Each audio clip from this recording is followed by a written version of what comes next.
are. I just turned the video on, just so you know, let me know. All right, I think we are at 7. All right, I'd like to call the special session of Kaysville City Council, May 23rd, to order. And who is presenting this item? Maybe I will. Okay. And Mayor, it might be just best to just entertain questions. I think from our perspective, we've mitigated all the concerns that we've had with the possible annexation. And maybe just for a little bit of clarification, this is the agreement portion, and this would be not a final step. There would be one more step to do an ordinance to annex the property. At that point, we need a signed annexation agreement to do that, and so we have said to the annexation applicants that we are willing to take this step, give them this agreement, have the mayor sign it. They can then, until they bring it back signed, we're not going to annex them. So. Say that again. So until they bring back this agreement signed, that we won't be able to annex them, and so that's them. That's a good faith effort by the city to say these are the parameters by which we will annex, and until these parameters are met and agreed to by you, we're not ready to annex. And I think that and Matt's here, he can talk about this, but I think this will help move things along on his side with those that he's dealing with from a legal basis and financing and the property owners, et cetera. So. Okay, thank you, Shane. All right, any specific questions right up front? Nick, do you want to talk about the specific things that might need to be changed in this? Yes, Mayor, I'm happy to do that. Under 4.1.2.1, the payment schedule on the power provider payment schedule. Mm-hmm. The agreement indicates that the owner, the annexation applicant, the owner of the property shall pay the city 1/3 of the total cost to buy out the power within 30 days of being billed. It's silent as to the remaining 2/3. So I think Andy had an idea that it could be tied to this final. The other 2/3 need to be paid prior to final approval of the second phase. Is that right, Andy? There just needs to be a trigger when that's due. Yeah. We'd like it to be final approval of the second phase if that's satisfactory to the council, and I believe that's satisfactory to the applicant. And then the second one under culinary water, there is a sentence that says that we would install a water tank with a minimum capacity of 1 million gallons, and we'd just like to strike that requirement. The city might put in a smaller water tank here and a larger one at Green Road, and we just like to have the flexibility to put in what we need where we need it. Okay. All right. So that's 4.1.3. Correct. Yes. Proper. Okay. Okay. Any additional questions? Yes, Councilman Garm. I think that was one of my questions on 4.1.2.1, and I don't know that it's much of a question, but a concern that I had was, of course, the backflow, just because we don't have that type of connection for irrigation anywhere else in the city that I'm aware of. However, so whenever you set a precedent like that, the next development comes in and says, well, in such and such a development in the property you annexed, you allowed culinary water connection, and therefore you should here. And so I'm just wondering what kind of, I guess, grounding would we have to deny that in the future by, indicating, well, a special circumstance above a certain elevation, no other option, or how does that, in your mind, work? Andy? This is the property. The total annexation is black. The property proposed for development is in yellow. This is the pressure irrigation reservoir. This property here is actually higher than the reservoir, which puts it higher than we're able to serve with the existing system. So I think that's a very reasonable argument that there's not a facility available to provide that service to this area. Okay, and a follow-up question to that is, I noticed in the agreement, it's a variance. So that's what we decided, I guess, from a legal perspective, that it has to be a variance. Planning Commission has authority over variances in Kaysville, and so they would be the final decision maker. Is that correct? That's correct, yes. Okay. That's required by code. Okay. Councilmember Barber? Is that the only variance for the secondary water? Yes. Or do we have another variance? Was there another one for the, is there a variance for the power, or is that No. separately? Okay. Okay. How about this side? Any questions? Councilmember Page? Okay, thank you. I just have a question for the applicants, one of you. You guys okay with this? I mean, this has been quite a process, and I know we've had several meetings, and I've had meetings with you personally as well, and I know this is, you know, I've developed land as well, and this is one tough road that you guys have come down, and I guess the question is, are you okay? You're going to make some money on this thing? You know, No. I don't know. But, you know, we just want to, first of all, we really appreciate you guys helping us out here tonight. This helps the project move along, and we are good with this agreement. There's been a lot of back and forth behind the scenes negotiating to get to this point. We are okay with the changes they proposed, and so, yeah, we are. Okay. Okay. Any other questions? What is your name? Matt Yates, developer. Can I ask a question, Mayor? Yes, Councilman Hanson. I too, I'm fine with everything on this. So this is a slight comment. It's just back to that culinary water thing.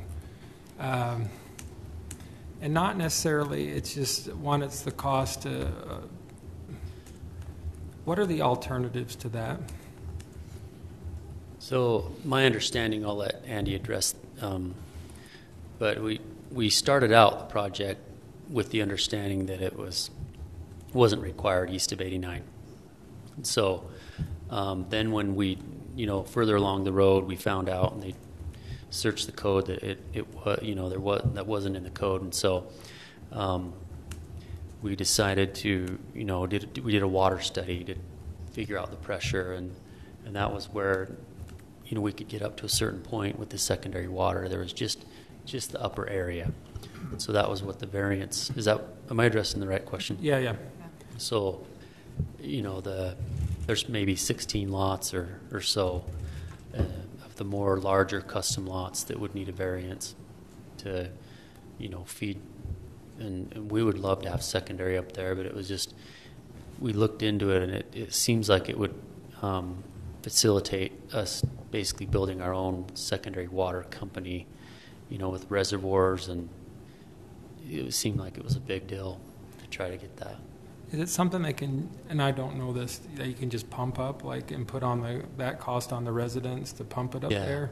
Yeah, booster pumps. I think, you know, Andy, I'll let you address that. Well, first of all, it's probably my fault that they were led to believe that it wasn't required. I'd read somewhere, I believe it's an agreement with Davis and Weber, that agreement didn't apply to areas east of 89 because of the difficulty of serving that. And I thought that was the ordinance and expressed that to them, so that was probably on me. Again, the water comes out of here, so it can serve about to this area with minimal pressure. To get above that, you'd have to pump the line up to the street. They actually are proposing a road somewhere in this vicinity. Even some of the homes that are going to have pressure irrigation are going to have to booster pump it to get the pressure they want to irrigate their lawns, because it'll be at minimum pressure. And then you go up higher than that, you'd have to have a pump on the system and pump water to the main line, and then they could take the water out of that. That's certainly an option, but somebody has to own and maintain that pump. If it's just individual pumps on the homes, they're relatively cheap, you know, in the couple $100 range, and they can regulate their own and maintain them. If it was a large thing for the whole neighborhood, there would have to be an entity created to own and operate that. And can you draw you kind of already draw it again. Andy, can you draw the line again? Do we know where the 47, is it 4,700 feet? That's what we state in the resolution. 4870. 4870. As I recall, it's somewhere about in this area. This is actually a little bit higher than over here, but you can see where the vegetation changes. That's because it's quite steep there, and then it flattens off here, so it can get most of that, if I recall correctly.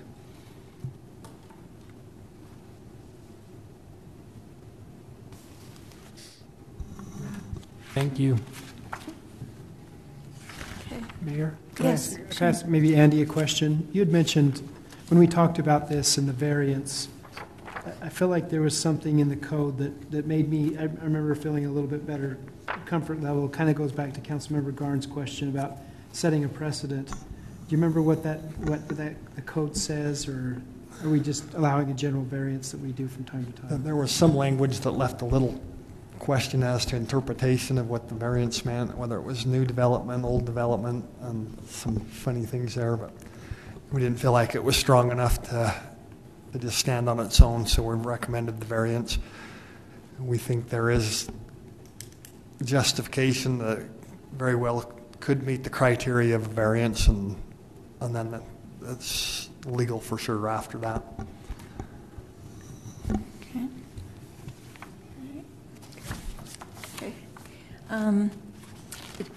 Nick, make sure that I get this right. So we want the motion to say, with the addition of a clause stating that the final payment must be made prior to, is it closing or annexation? It would be prior to the final approval of the second phase. Prior to the approval. The second phase of development? Correct. So what happens, so, sorry, you said this. Councilmember Barber? Thank you. What happens after, if this gets approved tonight, it comes back to make the ordinance in effect? So tonight you would adopt a resolution authorizing the mayor to sign the annexation agreement. That annexation agreement would kind of float in limbo until they petition to annex the property, when they, or until they were ready to annex the property. I think they've already petitioned to do that. Yeah, the petitions happened, yeah. Once the property is annexed, then all the terms that they are required to do would go into effect. Okay. Do we have any idea when the you guys will come back? We hope soon. We don't have an exact date, but this is just one step in the process that helps us to be able to get to the next step. Okay. So. Okay. This might help a little bit. Is we've given them a deadline of August 1st from our internal perspective, because we are currently designing a water tank that will accommodate this development, and if we need to move a water tank or do something different, we need to know in a timely manner. So that's kind of what we've asked them to do. Okay, thank you. Councilmember Barber? And this has been reviewed by the Power Commission?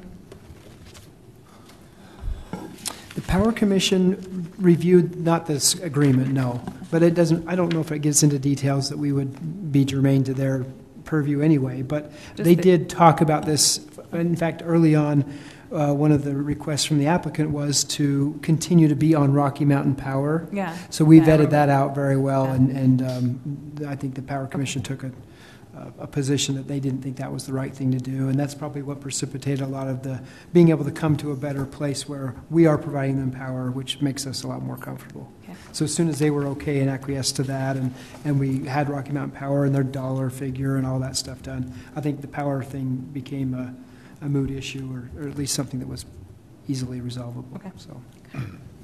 Okay. All right. Okay, any further questions? Councilmember Hanson? Yeah. It's this water issue, and we've gone back in emails all day. And it's just and Shane, maybe this is for you, because Josh said too, he has to commit time to go up there and check the meters, and it has to be done on a monthly basis. Does that sound right? I think that's what he mentioned, yes. And the big danger here too on safety on those. Again, the reason I'm even held up, I think it's just a combination of the issue. It's time there, and just safety, because it's upstream. If anything happens, that could flow down the lines and be a major problem for the whole city.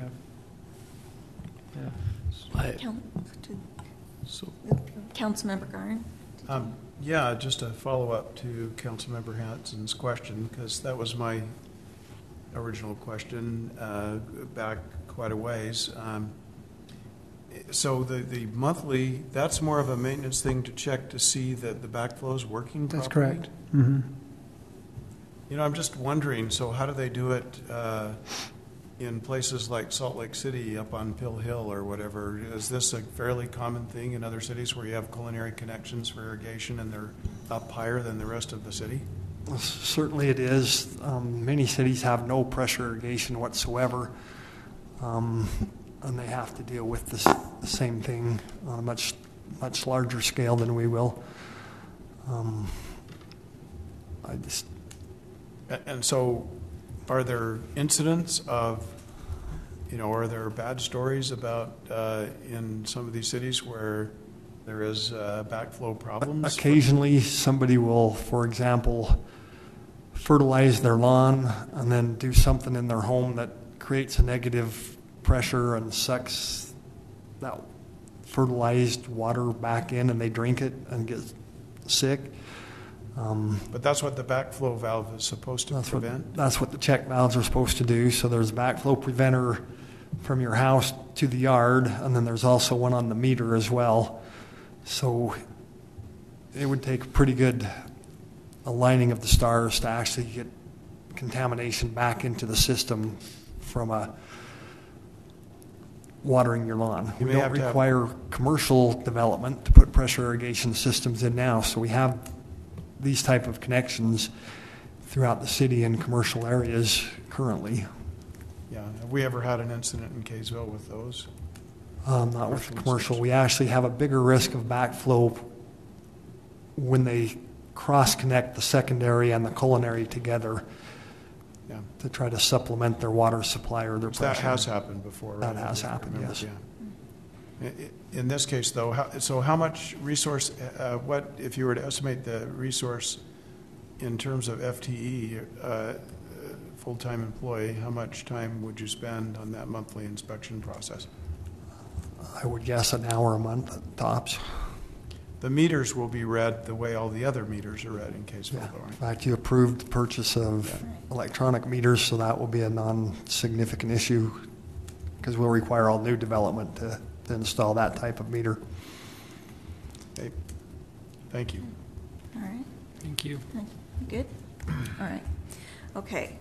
If we don't have any other questions, I think I will entertain a motion at this time to adopt the agreement for the annexation and development of land between Kaysville City and the Frost Family Real Estate, or Resolution 18-2-3, with the addition of a clause stating that the final payment must be made prior to the approval of the second phase of development, and striking the line and has a minimum capacity of 1 million gallons in section 4.1.3.